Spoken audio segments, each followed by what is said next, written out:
Welcome back to Uncorking the Issues, where we pour clarity into Temecula Valley politics. I'm your host, Grapevine. Today's episode is titled 15 Miles, $500,000, the teacher pay gap you didn't see coming. We're going to talk about something that sounds small at first, but gets very big, very fast. Teacher pay, not the headlines, not the talking points, not the "we gave a 3% raise" press release.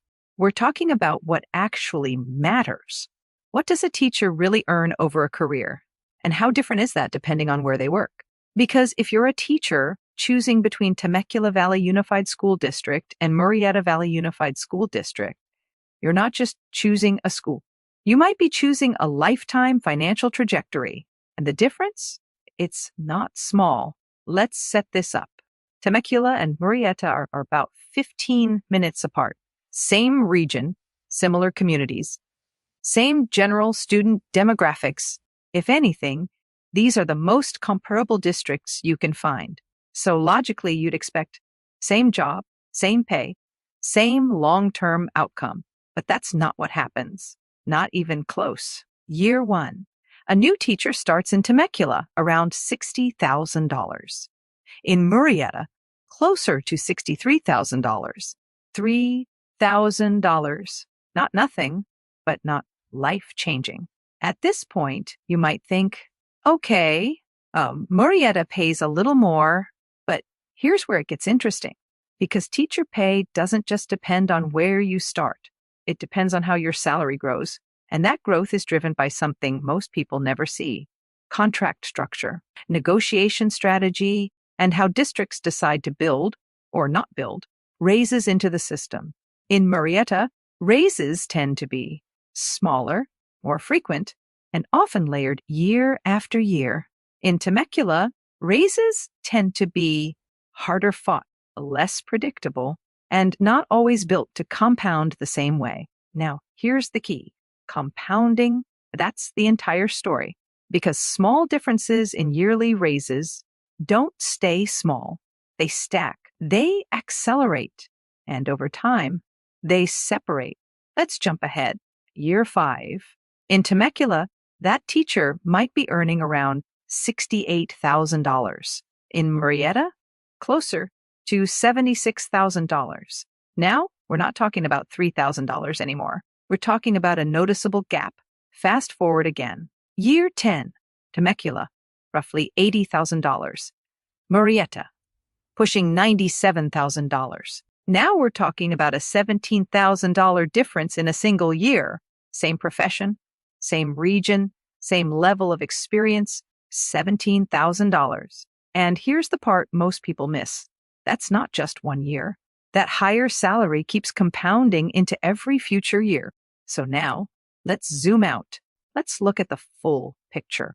20 years, a full teaching career.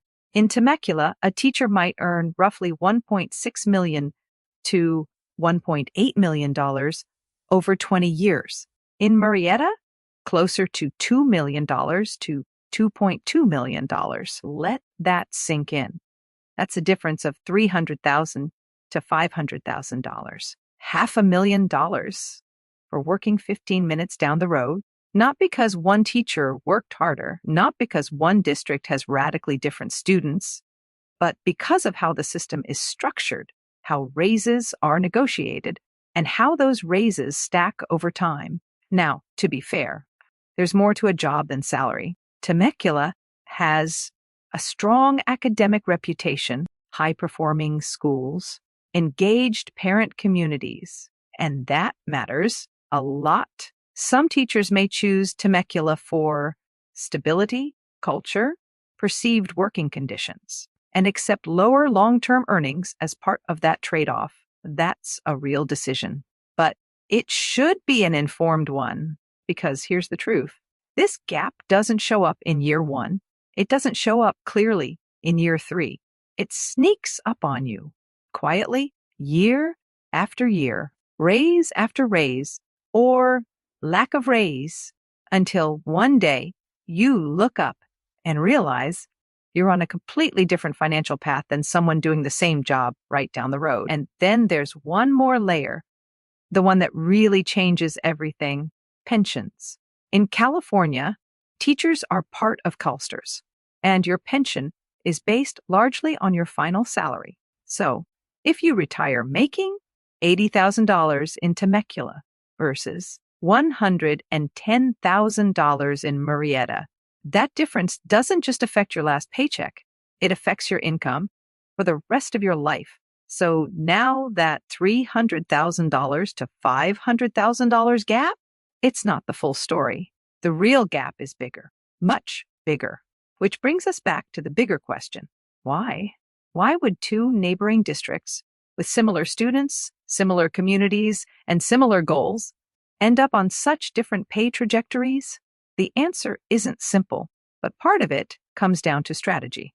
Murrieta has built a system where raises are more predictable, growth is more consistent, and salaries compound over time. Temecula has taken a different approach, more cautious, more controlled, more dependent on negotiation cycles, and that approach has trade-offs: financial ones, long-term ones, and ones that don't always show up in public discussions. Because let's be honest, when districts talk about raises, they talk in percentages: 2%, 3%, maybe 4%. What they don't talk about is what those percentages mean over 20 years, because that's where the real story is. That's where the impact lives. That's where the difference between pretty similar and $500,000 shows up. So, the next time you hear about a contract negotiation, or a raise being approved, or a district saying it's competitive, ask a better question. Not, what's the raise this year? But, what does this look like over 20? Because in the end, that's the number that actually matters. This has been Uncorking the Issues, where we pour clarity into Temecula Valley politics. I'm Grapevine, and sometimes the biggest differences are the ones that take years to